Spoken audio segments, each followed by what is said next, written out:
Be the first to know. Nsem-Pii TV.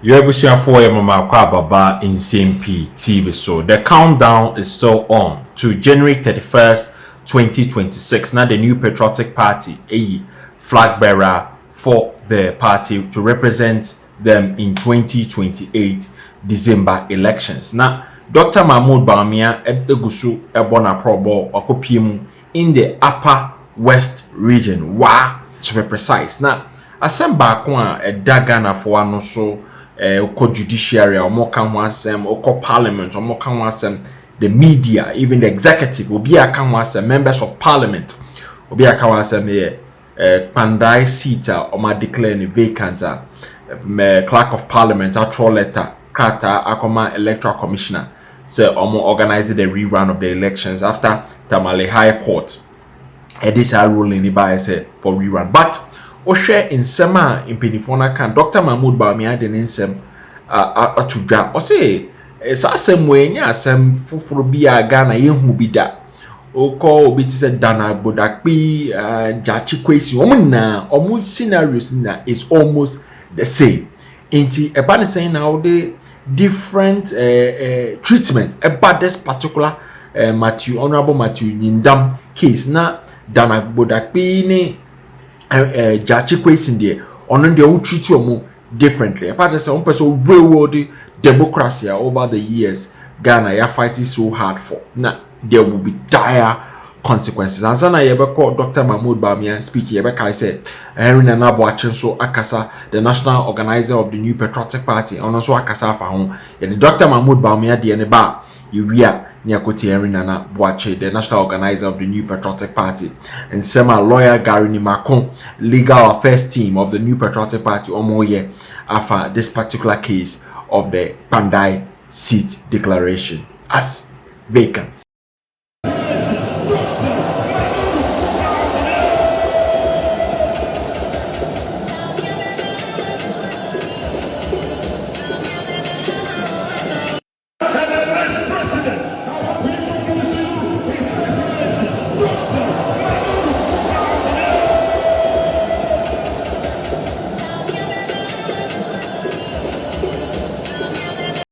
Good morning, the political situation in Kpandai right now, the Electoral Commission has set up a date for the rerun of the election. What do you make of it?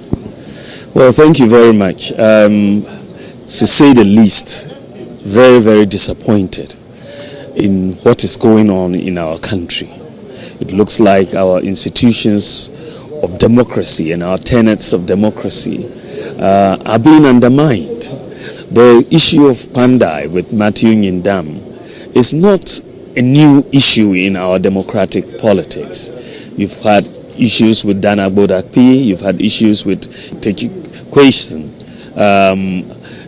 in Asin, and basically you've had the House allow the court and the legal processes to take place and be exhausted before state institutions are stampeded into acting in ways that undermine democracy. Matthew Nyindam should be given his day in court. He has filed appeal processes at the High Court. He has filed for a judicial review at the Supreme Court. And none of those cases has been adjudicated. So why the rush? Why the indecent haste? I think that he's being railroaded. I think that this undermines our institutions of democracy. I think that we should take a halt to these processes and allow him to have his day in court, just as others have done in the past. The House has never really rushed in this way when it came to the other cases. What is the difference with the case of Matthew Nyindam? I think it should not be this case. I think we should uphold the tenets of democracy.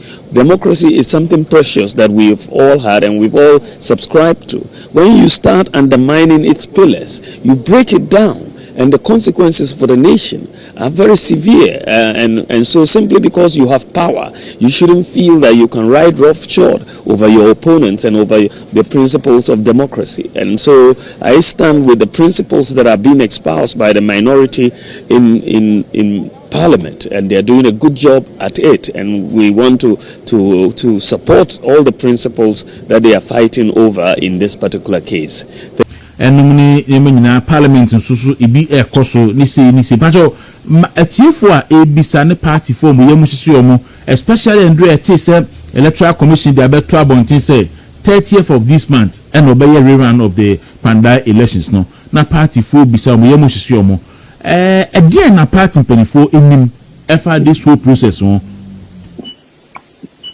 Koku medati machia penifo no mo edi dwumai anopai na no matese godo na wo ekura na no ya sha te edi hunkumo Kpandai asem asem a emu ohwere na medical aka ma me ento fapem bi sana matoa so medical aka se nia ekeka kono eye yewra mahama ni NDC for adwumpo eda omutimu nya ne se Ghana po kokoto abano bum ede ma omo no Ghana po aton Ghana ede ama omo enti ene yemfa kwati kwan bia so yenchechire obia nsengu nachi na emra no yentungu baabi na yemfa ya kwan bi so ne nya ade yewra Martin Yindam owini abano with 3,734 votes na bra NDC ni hu se odi intuna na o sha se man supporters SS niema e coalition center na o constituency ho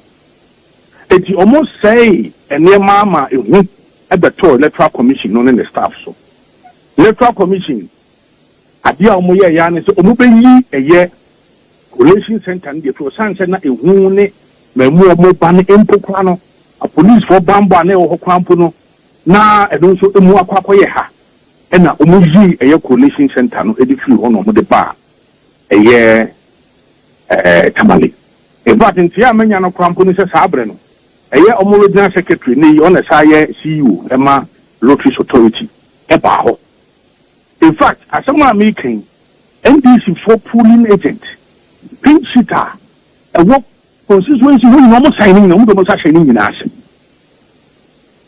eti ni court aya eye high court judge watermale eti embrani traffic your car ya emu ohwirem emu mienu ba ko ne say sanse eye petitioner no na ye NDC for parliamentary candidate na only one member na ye coalition nti no ede sa na ete dia wetwem sanse na musi ni bia nso ni ko se no de sa na ete dia wetwem ye to so mienu omo ba court yi so no omo si omo hawo na no efa eye 41 police stations no Mexican will be on se na asem nyina no eha na se fa 41 police stations on enedie modern ani e dia kwakoye all the police stations e wo constituency on e mo hwem kan se eno so mbra PNDC law 284 ne ka the answer na abaka se yen konkoto aba wotwa bibi mu yen konkoto mi nyina foforo de wo so hu ni se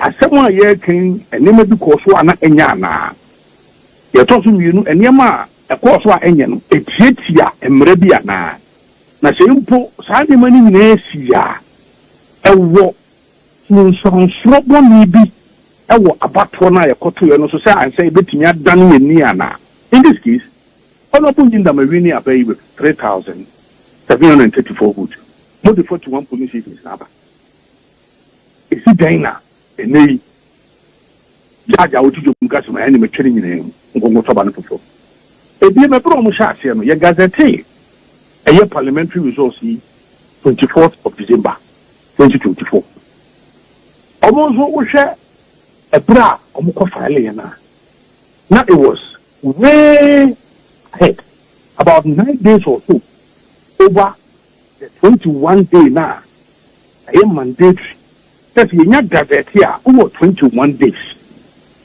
so also file a petition here and also you can't tell court and a court a bugu when you no talk also no diastem but hona no pay na ye bisa say abria mo kan judge na mia no na de tina lawyers ana ejinu mu Martin Yindam no anko a higher court is an enema file sessurara with Supreme Court oh omu rezi and a court nanko but no say no Supreme Court intimi enye na train say emrani kase ya digitu Oman ko higher court.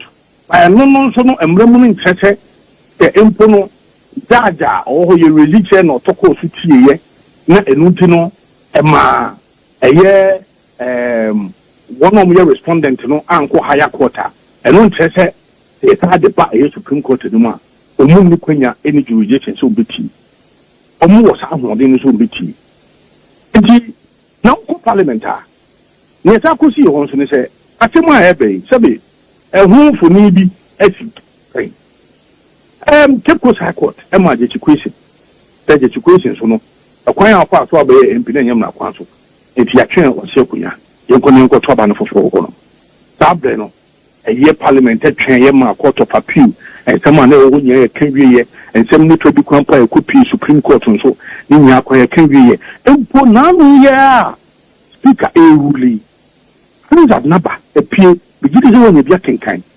speaker ewuli wo no se ensem bi akopie eye court of appeal it was a kenkan so ni wie ni na speaker wo ma ewuli na no was after so ma se akwa kache raka the parliament that's so crata afa come easy for any vacancy it declared we say yet you will be up to a judiciary so a judges will be a new about the and say the chief justice crown bono ya fa a crime basa biso ya fa suma sibi near you never go no more and ya me say see then a second court judge and no more ruling out you go for Idi Amin et the e ko fa animal farm et the et make say nyina no ye pay wo mranim e bi so che mra no akani nyina o san say hu bia ba be se judges for ni bi mu ejeni emra no be bi eta kwampo na ni ya chinu e dey for you. That is what is happening. Yen you would give him a pa. That same ya kwa kopie eye court of appeal. Court of appeal. E be masa atenten ya yetini track no. Obetene no. Ye gidi ye su say eye Supreme Court so. Asem fa ni bia aba beto manim no so no. Ombehwe no mahwe mranim no matre no. Ye hia te Ghana no. E be ye ma ye kemamin ke bia mamu ne beto na se ba go. Now that's the case. You have to say Electoral Commission said 30th of this month, and now obey a rerun. We also hearing say appeal court of appeal the so 3rd January. So you heard the situation say yakoya rerun every na eboyen so e beba 3rd January. Okay, but you are saying 18th December 18th court of appeal the 18th mo 18th. Okay. Next week Thursday. Okay. And Supreme Court the 16th next week Tuesday. Okay. All right. So fair enough. Okay. And then I say my question lawyer from Bekasa Imut. So yenhwe ene ya Electoral Commission say or obe start process why we run no NDC mobile MPP mobile partake in that process and Abraham Okoti. So that ye did any say yenya kope na kwakwe say ye kwa no ye nim ba bi agina nia eye papa ne se court ama data eboa senya nka wo kenka court the date bi kokko share eti a ena nka be hadwen ba court nso ho se asem no hu hia enti ye hwe nka ne mfi honom enunti yen ye de Supreme Court said nyame yadoma on the 16th which is next Tuesday court of appeal tamale so mo do ma no asem eno ruling ebeba nyame yadoma 18 etiyen ye watchim na ECDA ahoma no ebe so mo kon ebe so mo nsa ebe so mo nan no omu wo pia ma ne nkebi mo sa mo ye ya mo di oyene ebe basabasa yo ebe ba Ablekumanof mo from January and mo to enye sai sabe omu officers nkuma bi o omu